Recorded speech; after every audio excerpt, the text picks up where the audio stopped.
Despite having no effects, normal monsters in Yu-Gi-Oh! Make some pretty wild claims that can make these vanilla beatsticks seem like legendary creatures, whose power holds no bounds. This kind of flavor text is always fun and inspires a lot of intrigue for the game's various lores and stories behind the cards. However, a lot of the times, it'll end up stretching the truth just a little bit to make them appear more interesting or powerful than they actually are. Which is why today we're going to be going over normal monsters whose text isn't as truthful as you'd hope, the way they lie to you, and how the context of their claims might have changed based on both the game's mechanics and new releases. And bursting into the number 10 is the Blue Eyes White Dragon, Seto Kaiba's main boss monster and the poster child of normal monsters whose bark is often worse than their bite. In the case of Blue Eyes, it describes itself as a virtually invincible legendary dragon that can act as an engine of destruction, so powerful that only an extreme few have ever faced it and managed to survive. Whenever you get a chance to wield a Blue Eyes White Dragon, this flavor text feels genuinely true. It stands at a hulking 3,000 attack points, a stat that almost no other normal monster has ever managed to match, but the only exception being the normal monster version of Blackluster Soldier. This towering attack stat has made Blue Eyes the prototypical icon for beatsticks, and has set the standard for high attack monsters even to the modern day. Because while there are definitely quite a few cards that can surpass Blue Eyes' 3,000 attack, you can still commit this engine of destruction to the field and expect to be able to trade with or even beat over some of the best boss monsters of the current era. In fact, if you look throughout the history of the Blue Eyes White Dragon in Yu-Gi-Oh!, it seems even more powerful than its flavor text promises, as it constantly appears as a staple of different deck lists in a myriad of eras, from being a core part of early Dragon Link piles to being the beating heart of its own world's winning strategy in 2016. Even going so far back as the card's first released, a Blue Eyes on the field was a genuinely oppressive threat, as in a game where removal was sparse and the bigger monster usually won, Blue Eyes White Dragon was the biggest. And it made you feel as though you were Seto Kaiba himself, commanding an unstoppable force to crush anyone or anything that stood in your way. However, while Blue Eyes can definitely feel like an invincible monster in the right circumstances, it's far from unstoppable. In fact, an on-field Blue Eyes is vulnerable to all kinds of different removal, whether it's a compulsory evacuation device, throwing them into the sky, being taken down by a Nightmare Cerberus, or even placed under arrest by an SP Little Knight. The reason why is pretty obvious. Blue Eyes White Dragon is a normal monster, and despite its grand claims, it can't back them up with any kind of innate protection or power like effect monsters can. Which is why in the modern era, Blue Eyes' best uses are never based around keeping it on field as some kind of imposing threat. Instead, it's usually used as more of a stepping stone to help you summon out Blue Eyes monsters with actual effects or protection, or as fodder for the likes of trade-in. Ironically enough, making it so defeatable that even the person playing Blue Eyes usually wants to get it into their graveyard in some way. Now, a lot of older normal monsters in Yu-Gi-Oh! Have similar kinds of flavor text that describe them as indestructible, too fast to hit, or impossible to defeat, all while being clearly defeatable and even quite weak in the actual game, with Blue Eyes specifically carrying the reputation that it's always going to be an immense struggle to deal with thanks to the anime, which put it on a pedestal and made it a legendary creature in the same league as Exodia and the Egyptian gods. But even the anime, where the rules occasionally bent and Blue Eyes seemed like the end-all be-all of all monsters, we got to see both it and Seto Kaiba defeated on multiple different occasions, with Blue Eyes being destroyed, stolen, or even decayed by an opponent. However, Blue Eyes being subject to removal is actually one of the coolest parts about the card. You see, like we talked about earlier, when Blue Eyes came out and was unequivocally the strongest monster in the game with other beatsticks, falling just short of matching it or needing some pretty specific conditions in order to be brought out to the field. This meant that Blue Eyes' 3,000 attack could be a genuinely oppressive and sometimes feel like an unstoppable force in the game's early days, as no monster could reasonably contest it on its own. But while stats are an important part of the game, they're never the be-all end-all for what determines a duel. Explosive spells, powerful trap cards, and wild monster effects are all able to turn a game on its head, no matter the board state, and Blue Eyes is a really cute reminder of that. It challenges you to be smart about how you deal with it by slating itself as indestructible, informing whoever opposes it that if you're trying to beat it with power alone, you're going to struggle due to its monstrous stats. especially back in the early days of the game. But even Blue Eyes' own flavor text admits that it's only virtually invincible. So if you're willing to strategize and apply some outside-the-box thinking, you can fell even the best monster in the game. And that's a really cute lesson that can be brought all the way to the modern era, where seeing your opponent flood a field with busted boss monsters can make you feel as if there's no point in even trying to push through an opponent's board. But just like how you might have needed to use two-pronged attack, or expended a mirror force to deal with an opponent's Blue Eyes back in the day, there's always an out waiting for a creative duelist willing to engage with the game's never-ending sea of mechanics, strategies, and individual cards. No matter the board state you can think of, there's always an answer, and you just have to go out of your way to find it. Blue Eyes' flavor text is definitely stretching the truth, but it's not something to be mocked, because while this little white lie promotes creativity and fast on your feet thinking, that's allowed the game to be far more interesting than just throwing down two strong monsters at each other to see who wins, and showcases that even the best cards in the game have a way to be dealt with.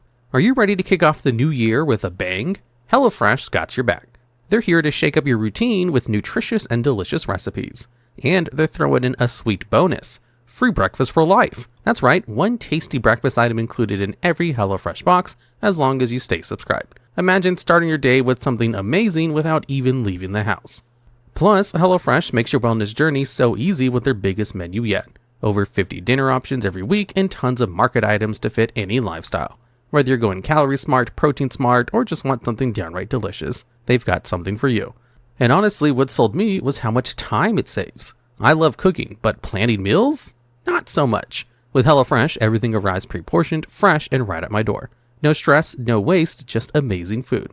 So, why wait? Try HelloFresh today and start every morning right with free breakfast for life. Support the channel by clicking my link and subscribing to HelloFresh. Every purchase helps me produce more videos for you.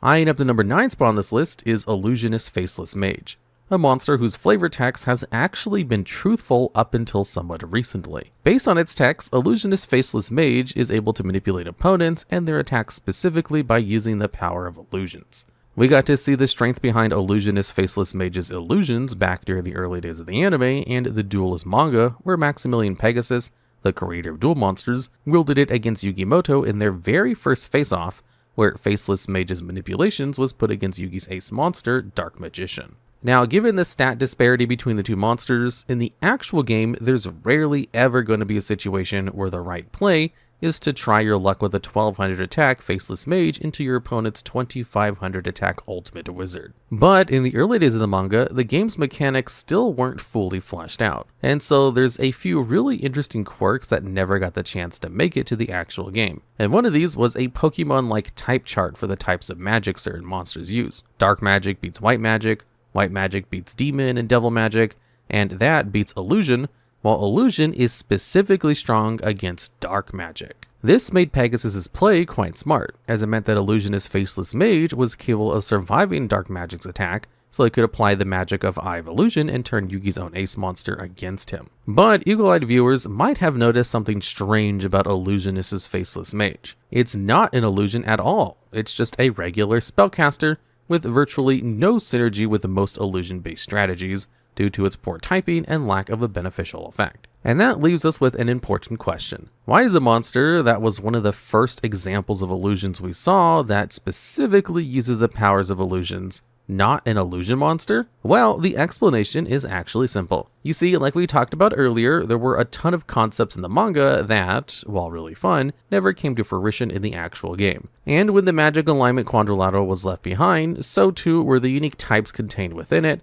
so monsters that once held demon and fiend, light dark, or illusion magic suddenly became different types, and found themselves being scattered amongst fiend, zombie, and spellcaster monsters. So for a long while, Illusionist Faceless Mage being a spellcaster just seemed normal and wasn't really a lie at all, because given the types the real-world card game had to work with, being a spellcaster was without a doubt the most thematic option available for it, and Pegasus's other illusion monsters. However, in 2023, the game received its first ever illusion monsters, a brand new types whose main gimmick of not being able to destroy by battle and not being able to destroy another monster in battle, and alongside them came retrains of some older monsters that represented using the power of illusions to defeat their enemies in some way, with the likes of Maiden of the Moonlight and Tao the Chanter now having the type they were always meant to be.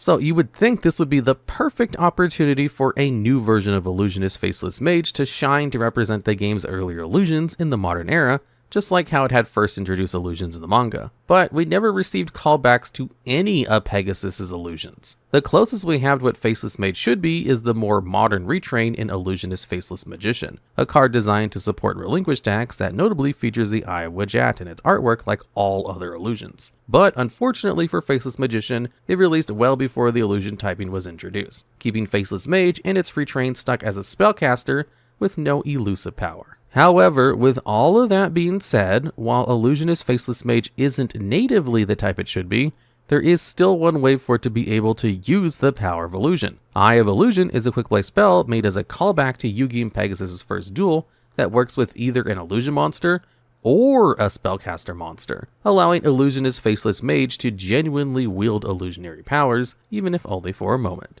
But for as cool as this is, Illusionist Faceless Mage needing a specific card for its flavor to be true hardly counts as wielding the power of illusions for its attacks, and we can only hope that someday it gets more modern retrains to truly hold the elusive power it deserves. And at number 8, we have Petite Moth, an insect monster whose text almost seems to be trying to ensure its own survival. Because supposedly, Petite Moth is a dangerous creature that needs to be avoided. When you think about it, this makes a lot of sense at first, because despite its pitiful stats, it has the unique ability to metamorphosize into several different forms if the right conditions are met, ranging from relatively weak larva moth to the almost unstoppable perfectly ultimate great moth. A monster whose attack is so great that not only would it be capable of crushing any would-be bug smashers, but it could even take on Blue Eyes White Dragon in a head-to-head battle and emerge the clear victor. So if Petite Moth is ever allowed to get to that point, it's a monster that you're going to want to dodge in whatever way you can to keep your life points, or even just your actual life safe. But only if it ever actually gets there. You see, in order to access these transformations, you have to equip Petite Moth with Cocoon of Evolution for several turns before it can evolve into something new. And the longer you're willing to wait, the stronger its transformation will be, with Larva Moth requiring only 2 of your turns to summon, Great Moth needing 4, and Perfectly Ultimate Great Moth needing 6 whole turns in order to bring out. So if you're up against an opponent trying to get to their perfect insect, leaving Petite Moth alone and trying to avoid it is actually the worst thing you can do, as if you don't end up squashing this bug quickly, you can accidentally end up giving your opponent enough time to bring out a beat stick that even modern day boss monsters would struggle to beat over. Now, you might be thinking that maybe there's some kind of disincentive or punishment to trying to get rid of Petite Moth, which is what its flavor text actually refers to. After all, in the anime, when Yugi attempted to destroy Weevil's cocoon, it ended up unleashing Great Moth to the field, which, if it worked like in the actual game, would end up validating Petite Moth's flavor text a little bit more. But in the actual TCG, that's not how the card works at all, as instead of hoping your opponent destroys your cocoon by battle at the most opportune moment, you instead have to manually tribute your cocoon after a certain amount of turns. So even if you've put a ton of investment and time into trying to summon out a strong moth, all of that can go down the drain the moment your opponent attempts to beat over your bug or remove it from the field. Especially since, other than giving your Petite Moth 2000 defense, Cocoon of Evolution actually gives 0 protection to your soon-to-be boss monster. As a whole though, Petite Moth's flavor text is so incorrect that it's almost as if it's trying to deceive whoever it's up against. Its attack is so minuscule that it's on par with the Skull Servant and outclassed by Pot the Trick, 2 monsters who are self-described by their own flavor text as weak and not so powerful. But even if you somehow see Petite Moth as a titan of attack power, avoiding it and allowing it to reach its ultimate form is going to leave you in a much worse position. And snapping into number 7 is Toon Alligator, one of the strangest toon monsters in the game. And it might be hard to see why at first.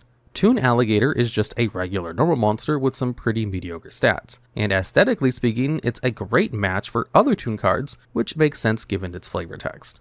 So you would think that Toon Alligator would be a fine enough addition to a toon-focused strategy. We even get to see Maximilian Pegasus utilize it alongside a bunch of other wacky and zany normal monsters as part of his toon deck, where they played no small part in helping him achieve his victory over the CEO of Kaiba Corp. Now, unlike the other normal monsters Pegasus use, there's no doubt that Toon Alligator is a part of the toon archetype, because while Dark Rabbit and Parrot Dragon are made out to be extremely cartoonish and silly looking like other toons, They lack any of the kind of cohesion with the deck and don't have Toon in their name. While Toon Alligator backs up its goofy appearance with its name, which gives it a real archetypal allegiance and can even work as a search target for Toon Table of Contents. But despite this, Toon Alligator doesn't work with almost every other card in the strategy. Toon Kingdom is incapable of protecting it. You can't summon it with Toon Dark Magician, Red Eyes, or Page Flip, nor does it allow you to meet the conditions for a Comic Hand or Toon Briefcase. This seems really peculiar at first, because all of these cards specifically mention working with Toon monsters, but this text actually isn't referring to monsters that are part of the Toon archetype. It's talking about monsters that have the Toon subtype. This can be pretty confusing when trying to read the cards, but the gist of it is that when these effects are interacting with other cards in the archetype, they'll ensure that the word Toon is surrounded by quotation marks. But if they mention interacting with Toon monsters without quotation marks, it's referring to monsters that share the subtype. You can actually see both instances being used on Toon Dark Magician, which could discard Toon Alligator to activate its effect, but couldn't summon it from the deck due to its lacking the Toon subtype. And unfortunately for Toon Alligator, it just so happens that most Toon cards usually refer to monsters of the Toon subtype and not of the Toon archetype, making it a really awkward inclusion no matter how you slice it. And it's honestly a shame that Toon Alligator actively struggles to work with the strategy that it was clearly meant for. It definitely wouldn't revolutionize the deck if it just so happened to have the subtype. It would just be a cute option, but one that would allow this alligator to be a genuine part of the show. And cutting to number 6 is Zure, Knight of the Dark World, a monster whose on-screen personality is a lot different to what his flavor text would have you believe. According to Zure's text, he's a noble knight known across the land for his kindness with a real connection to the people of his world. So much so that his description proudly states that he never oppresses commoners. This paints an honorable image of Zure, and one that's almost shocking considering his demonic appearance. But not only does he defy expectations, he's not alone in making the Dark World seem like a really nice place to live. Renge, for example, is greatly supported by his peers who love him so much that he's earned the title of Iron Wall Renge. While Kozaki, another Dark World resident, is seen as a hard-working linguist who helped rebuild Woodbork-Pachi after the wicked spirit who inhabited him was burned out. Even the food in the Dark World is supposedly a great delicacy that you'd be lucky to try. And Zure's flavor text is just another small piece of wonderful world building that makes it seem like these supposedly scary creatures are living in peace and harmony. But unfortunately, this might actually just be propaganda. We don't get to see Zure in too many artworks, so we can't really disprove this text by looking at the cards alone. However, we actually got to see him and his personality on full display in the Yu-Gi-Oh! GX anime, where Jaden and his friends venture into the Dark World in order to save Jesse Anderson from the clutches of Yubel. In one of their very earliest encounters, Jaden and the gang are chasing down a young boy in a ransacked and dilapidated town, only for that boy to eventually be found by Scar, Scout of the Dark World, a member of Zure's Dark World forces who was immediately willing to kill the child until Jaden stepped in and risked his life in a duel, ultimately defeating Scar and sending him to the stars. It's here we first learn about the cruelty of Zure's forces, who forced the poor denizens of the town into hiding after a ruthless attack. But more than his army, we get to see just how cruel Zure himself is, when he not only lured Jaden into a trap to force him to duel, but the bait for the trap happened to be Jesse, or rather, someone that looked exactly like Jesse. And just as Jaden was trying to bring his blue-haired friend to safety, Zure sent him to the stars, inflicting a newfound anger within Jaden for his brutal cruelty.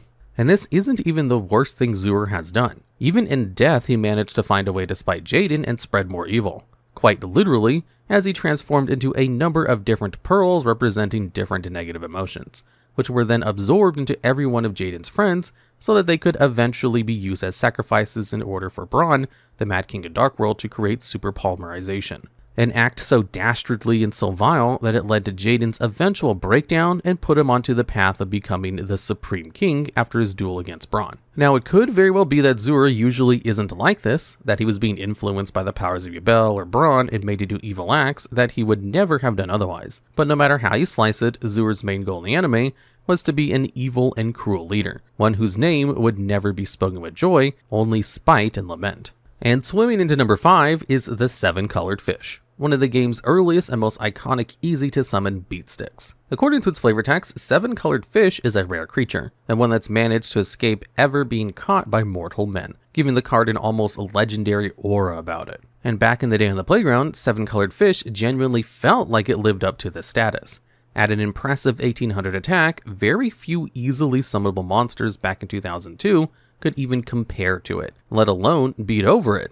And a lot of the cards that could keep up with this carp can definitely be considered something beyond mortal. But despite its mythical status, 7-colored fish is far less rare than you'd think. In the real world, its apparent anomalous and sacred nature is betrayed by the card's actual rarity, where instead of being hard to pull secret rare or even just a regular rare, as its flavor text implies, every printing of 7-colored fish since its release in Metal Raiders has been a common. It's never received any kind of special foiling, chase version, or even as silver text to justify its mythical status. And because it's had numerous reprints over the years, finding a 7-colored fish is as common occurrence than it is some kind of rare or important event. But even beyond the real world, this rainbow fish's text is clearly a bit of an exaggeration. In terms of how often the card appears in card art, we've seen 7-colored fish appeared in 6 different cards over the course of the years, which, while not as frequent as the likes of, say, Marauding Captain or Warrior Digrapher, makes it much more common than most of the game's other ocean-based monsters,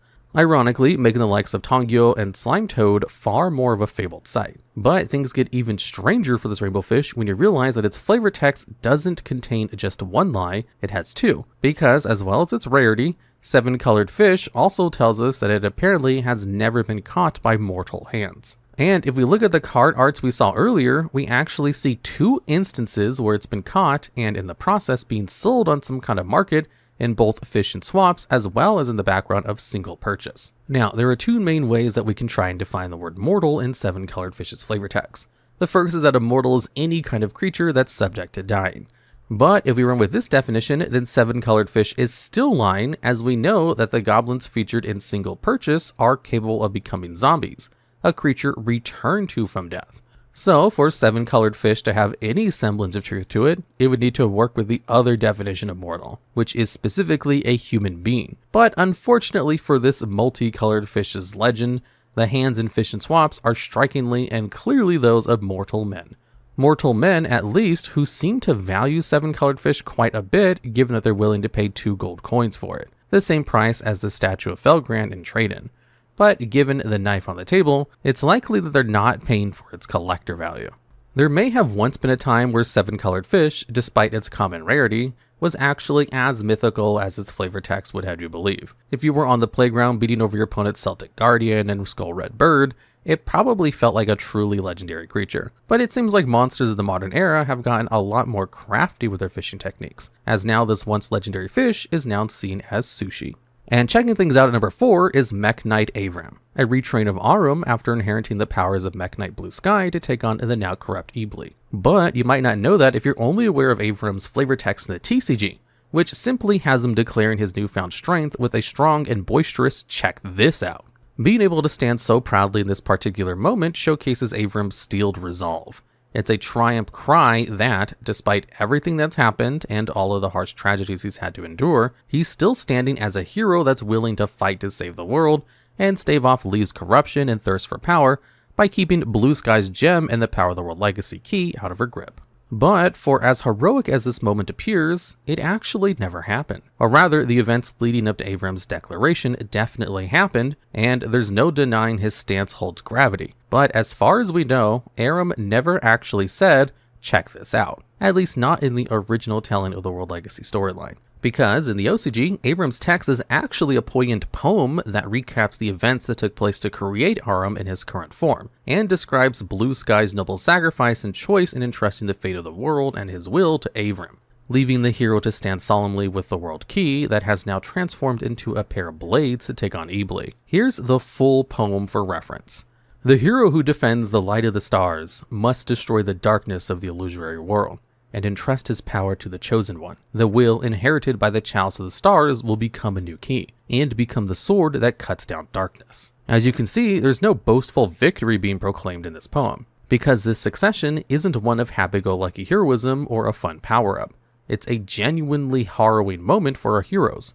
Aram has just seen Blue Sky die in front of him, and moments prior he was forced to acknowledge Lee's betrayal of his party as well as the potential loss of Ib, after Lee had assimilated her body for her own nefarious purposes. So Avram stands, holding on to the weight of every tragedy he's experienced, and knowing all too well that Ib's mind is lost. The only way to save the world would be by battling his former friend, and potentially even taking her life. But all of the tension and intrigue behind the scene isn't really present in the TCG version of the card at all, because for some unknown reason, they forewent the poem entirely to have Avram seem excited and happy that he managed to gain a new form, disrespecting the scene he's in with a blasé attitude, seemingly unbothered by the world around him just because he looks cool. Now, we don't really know why this poem was skipped out on. The best that we can really assume is that they thought it was just too difficult to meaningfully translate over into English. But even still, we could have definitely gotten something a little closer to the OCG's powerful poem, rather than the TCG's unfitting localization, which betrayed the point of Avram's moment so much that you would have thought 4Kids had worked on the translation instead of Konami. And haunting the number 3 spot is Wretched Ghost of the Attic, a monster whose flavor text is an interesting inverse of the usual proclamations other normal monsters make, because according to Wretched Ghost's text, it's an entirely harmless entity that can be found in anyone's attic. The reason why this particular flavor text is so intriguing is because not a lot of normal monsters go out of their way to declare themselves as weak or useless cards, which is pretty sensical given that one of the core tenets of Yu-Gi-Oh! Is that no card of the game is truly useless. You just might have to be creative enough to make it work, which is a fact that Wretched Ghost's brother, Karibo, managed to teach us all in the Duel Monsters anime, where it and Yugi were often mocked for its abysmal stat line, even by Maximilian Pegasus, the game's very creator deeming Karibo as the weakest monster in the game. But while Karibo held a lot of potential value, it's hard to see where Wretched Ghost could have any similar strengths. Even with its awful stats, Karibo at the very least has an effect that can save your bacon in dire circumstances, and even has a lot of interesting support cards surrounding it that can lead to it being an absurd card, especially with Yugi at the helm finding genius ways of taking advantage of everyone's favorite furball. However, Wretched Ghost doesn't have either of these things. There's no equivalent to Karibo's Multiply or Kari Babylon, and its lack of effect means that Wretched Ghost's utility can only be found within its stats, which, while better than Karibo, are still absolutely abysmal. So with all of that being acknowledged, it seems like there's a lot of credence to the claim that Wretched Ghost is incapable of harming anyone, and almost makes you wonder if Yugi's philosophy regarding there being no weak cards might have been wrong. However, there are actually a ton of different ways in which Wretched Ghost of the Attic can prove itself a legitimate option that can do some real damage to an opponent, one way or another. Let's start off with its stats. There's no doubt that Wretched Ghost's attack and defense are really bad. It even has the lowest stats of any level 2 Fiend normal monster currently available in the TCG. Although, even with that being the case, Wretched Ghost's attack is still a lot better than some other normal monsters that like to consider themselves extremely dangerous. Now, being completely thorough, Yu-Gi-Oh! Power scaling can be wildly inconsistent at times. So, what about in terms of the actual game, where being limited to having such mediocre stats is almost purely a detriment? Doubly so if it's on a normal monster with no effect to make using it worthwhile. But the really cool thing about normal monsters in Yu-Gi-Oh! Is that the cards surrounding them can end up making them downright busted even with their horrible stats. Plant Leak is actually a great example of this, because Sunseed Genius Loci has a stat line of 0/0, the worst you can get.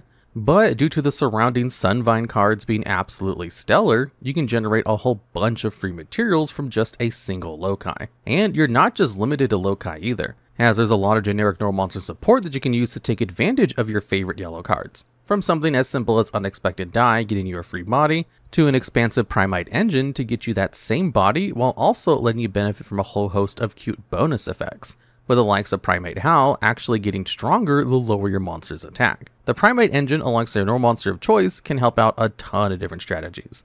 But if you wanted to make specifically Wretched Ghost a genuine threat to disprove its flavor text, then throwing it and Primate into a deck like Sprite is a real option due to its beneficial level, letting you bring out your sprites from hand for free. Its attribute, which can let you more easily make an early Jin Buster, and even its typing can open up some fun link options, all of which can turn Wretched Ghost into a monster to be feared. But even if you think there are always going to be better choices than Wretched Ghost in every circumstance, there's still one other way that it's proved itself as a far from harmless and deadly threat. Because Memento Tlan Gatic, Wretched Ghost's Memento-based retrain, is actually an absurd boon for the strategy, and can end up haunting your opponent's nightmares. You see, Memento strategies have a lot of moving parts that you need to keep track of to get access to across the course of your combo, and Gatic is one of the deck's primary ways of finding its best pieces. Because if you send with the effect of Creation King or Tatsu no Toshigo, you can then trigger Gatic's graveyard effect to revive it, and then use its on-field effect to add back any memento card in your graveyard, including but not limited to any other card you've sent from Creation King or your Silly Horse, which can end up netting you almost any card in the deck that you could ever want under the likes of Droll and Lockbird. The usual choice to grab with Gatic is Memento Talanj Sleepy, which can special summon itself from your hand, supposing a monster has been destroyed by a card effect this turn, and then fusion into Twin Dragon by using itself in the body of that Gatic, and with Twin Dragon, you gain access to whatever else you could need, making this new version of the Wretched Ghost beneficial for you and dangerous for your opponent. As a whole though, Wretched Ghost might not be Karibo in name, but it carries its spirit by proving once more that Yu-Gi-Oh! Has no worthless cards. The original might not be optimal to play in the modern era, but choosing to open up a wide array of interesting options and its eventual retrain ended up being the glue that holds Memento together. And rocking into number 2 is Sengenjin, the keeper of some of the most sacred items in all of Yu-Gi-Oh! There are quite a lot of important objects scattered throughout both the game's anime and various lores, but none are as iconic as the Millennium items. Mystical artifacts from ancient Egypt that hold dark powers, and when brought together, they could result in the end of existence itself. Which makes it quite surprising to see that Sengenjin has been thrust into quite the important role as a monster that apparently holds at least some of these powerful curios. This puts Sengenjin on a high pedestal. Holding multiple Millennium items grants you a wide array of busted abilities. The Millennium Necklace provides you with Future Sight, the Millennium Eye can allow you to see into the minds of others, while the Rod can even let you control them. But even scarier than the power they provide is the ability to corrupt, with some of the Millennium items being more than capable of influencing or even enveloping a weaker soul almost entirely. Now, we don't know which Millennium items Sengenjin carries with him, and can only really assume based on his artwork and some context clues. For example, there are gold-tinted weapons decorating his back, which we could presume to be Millennium Mace, Millennium Axe, and Millennium Spear. And in Sengenjin's recent retrain, we've seen his collection expand even further after incorporating the Millennium Shield. Likewise, this same retrain can also potentially hit towards the Millennium Ankh being in Sengenjin's possession, as the retrain is a very important combo piece for Millennium Exodia strategies by letting you grab Shield of the Millennium Dynasty or Heart of the Blue Eyes to get you to Millennium Ankh, an artifact so powerful that it's capable of summoning out an incarnation of the unstoppable Exodia. But there is one small issue regarding Sengenjin's flavor text. None of the Millennium items that we could assume that he's holding actually exist.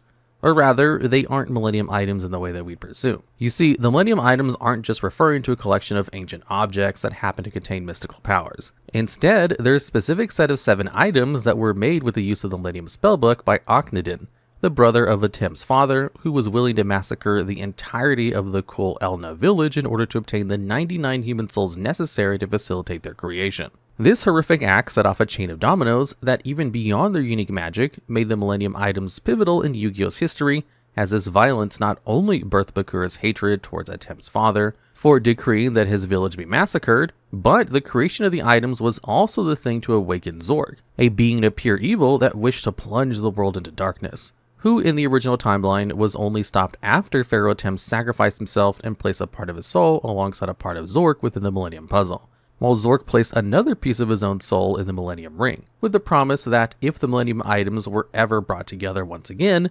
Zork would be free to lay chaos upon the world. But in no part of the story did we ever see Sengenjin play any kind of role, nor was he even mentioned to be a holder of any Millennium items. Now, theoretically, between the fall of Egypt and the modern day, there might have been a small time period where Sengenjin could have found his way to some of the Millennium items. But that doesn't seem to be the case either based on their known history. Both the Millennium Rod and Necklace were left in the care of the Tomb Keepers until they were eventually taken by Merrick and Ishizu respectively. The Millennium Key and Scales remained in the care of Shadi, who oversaw Egypt's tombs. Likewise, the Millennium Eye was also in his care until he gave it to Maximilian Pegasus, and the Millennium Puzzle remained in pieces in Atem's tomb until it was unearthed by Solomon Moto and eventually solved by Yugi. The only Millennium item that we don't have a solid history for is the Millennium Ring, but even then, there's nothing to even imply that Sengenjin has held it in any way. So, what about the weapons on his back tinted in Egyptian gold? Even if they're not the Millennium items, they could be a separate set created by the same ritual which birthed the original 7. But it's likely that the weapon on Sengenjin's backs are simply just regular weapons. Other than the gold, none of them hold any Eye of Wretched like most of the other true Millennium items. And if the ritual were followed a second time to create a whole new set of items, then it's pretty likely that they could have had some importance in the anime, especially in a world willing to tell us the secrets of Atlantis or have Alexander the Great cross paths with the Millennium Ring. So that just leaves us with two more potential items, the Millennium Shield and the Millennium Ankh. Both of these items are adorned with gold, have an Eye of Wretched, and even have Millennium in their name. The Millennium Shield even purports to have belonged to an ancient dynasty, suggesting that it likely belonged to a Tem, and the Millennium Ankh is capable of summoning out incarnations of Exodia, just like the similarly shaped Millennium Key when it was wielded by Shimon Maran, who released Exodia from its bindings in an attempt to take down the newly released Zork. So, at a glance, it seems like it's almost undeniable that these were Millennium items that were maybe lost to time or belonged to a whole new set. But that probably isn't the case either. The Millennium Ankh and Millennium Key might seem conceptually similar, since they both allow their wielder to bring forth Exodia, but they do so in notably different ways. Specifically, the Millennium Key unlocks the shackles that contain the Forbidden One to his prison, and brings forth the genuine article in all of his prowess, while the Millennium Ankh is comparatively much weaker, as the monster it summons isn't technically Exodia, it's a phantom of the Forbidden One that's a considerably weaker force compared to the original, which just wins you a duel outright. So while the Ankh has some kind of connection to Exodia, it's likely due to its shape rather than being a Millennium item. But the real key behind this whole mystery actually lies with the Millennium Shield, another dual monster that we can clearly see Sengenjin's retrain carrying. You see, the original text of Millennium Shield actually recognizes it as one of the Millennium items, and if that was the case in the modern day, there'd be no question as to Sengenjin's text. But interestingly, it seems like this particular text was actually a mistake, and since its first release, it's actually been errata to specifically remove the description that highlights it as a Millennium item, instead stating that it was owned by some kind of ancient pharaoh, implying a definite link to ancient Egypt and even a Tem, but essentially confirming that Millennium Shield is not meant to be an actual Millennium item, making Sengenjin's text, even in the modern era, a definite lie. There's no doubt that the items that Sengenjin holds are likely to be powerful and ancient artifacts from a time long gone, which is likely why its flavor text calls them Millennium items. But given how Millennium items in Yu-Gi-Oh! Are very specific things that Sengenjin never had, its text is absolutely a deception. But honestly, it's probably a good thing that Yugi found the Millennium Puzzle instead of this crazy looking caveman. And appearing behind the curtain at number 1 is Dark Magician, the most powerful spellcaster in the game. And that's a fact that we can confirm with Dark Magician's flavor text, which lists it as the ultimate wizard in terms of attack and defense. Much like how the Blue Eyes' flavor text made the monster seem invincible, Dark Magician's makes him seem like an unmatched spellcaster. And if you're a fan of the anime, it seems only natural that Dark Magician should have this status, as we've seen him do everything from defying the odds and surviving devastating attacks with the likes of Magical Hats, Mystic Box, and Magic Cylinder, and he even managed to go toe-to-toe with the Egyptian god cards. In fact, Dark Magician is so great as a boss monster in the anime that one of Yugi's most interesting duels happens against Arcana, another duelist whose main boss monster happens to be the Dark Magician, which forced Yugi and his ever faithful companion to face off against the powerful magics and spells that they were used to using, with Arcana having a clear advantage due to running multiple copies of his untouchable spellcaster. But something very interesting happens in this duel. Despite being the ultimate wizard in terms of attack and defense, we got to see Arcana's Dark Magician cleanly and decisively defeated by another spellcaster, Dark Magician Girl, because Dark Magician Girl gains 300 attack for each Dark Magicians in both Yugi's and Arcana's graveyard, which gave her enough strength to surpass her master in terms of attack and leave Arcana completely and utterly defenseless before launching in a direct attack on his life points. Now, this victory is actually pretty sweet and is a nice bit of foreshadowing that references the strength that Mana had to muster to continue her training after Mahad had sacrificed himself to become Dark Magician in the first place back in ancient Egypt. But as well as this moment also helps to highlight that Yugi isn't just winning duels because Dark Magician happens to be the strongest spellcaster. It's always because of his clever strategy and planning, which allowed for even the seemingly untouchable Dark Magician to be beaten. Because if Yugi were to ever grow too overconfident, there are plenty of ways that other spellcasters can overcome his undefeatable stats. But even if you don't want to count effects like Dark Magician Girl or well-placed Wonder Wand, Dark Magician being the strongest spellcaster is just blatantly untrue as a fact. Technically speaking, the ultimate wizard in terms of attack and defense in Yu-Gi-Oh! Is Quintet Magician, a fusion that has a whopping 4,500 attack and defense, almost double Dark Magician's attack and more than double his defense. Although Quintet Magician technically isn't just one spellcaster, he's comprised of 5 different ones. But even then, we've seen plenty of spellcasters beat 2,500 attack and 2,100 defense, from the likes of the ever-imposing Har to even the cutesy Blizzard Princess. But maybe those don't count because they're not normal monsters like Dark Magician. Even Blue Eyes' attack has been surpassed many times with effect monsters, but it still reigns supreme as the stronger normal monster in the game. Although even then, Dark Magician is still utterly outclassed in its own bracket. In terms of attack, Dark Magician is 100 points short from Trance the Magic Swordsman, and for one less tribute to boot, while in terms of defense, Yugi's ever-loyal companion pales in comparison to Neo Aquamador, who has a respectable 3,000 defense. However, there is one more line of logic that could allow for Dark Magician to keep its status.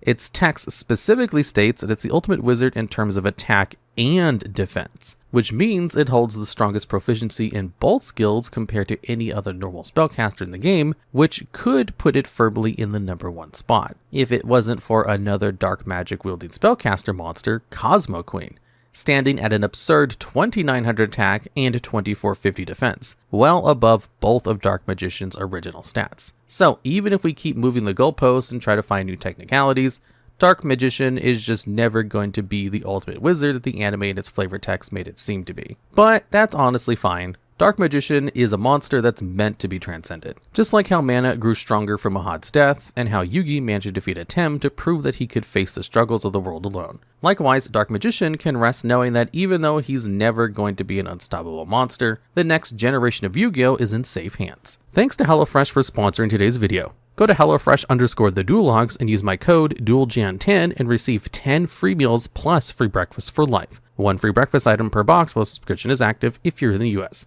The link and code are valid in all countries and respective local discounts will apply.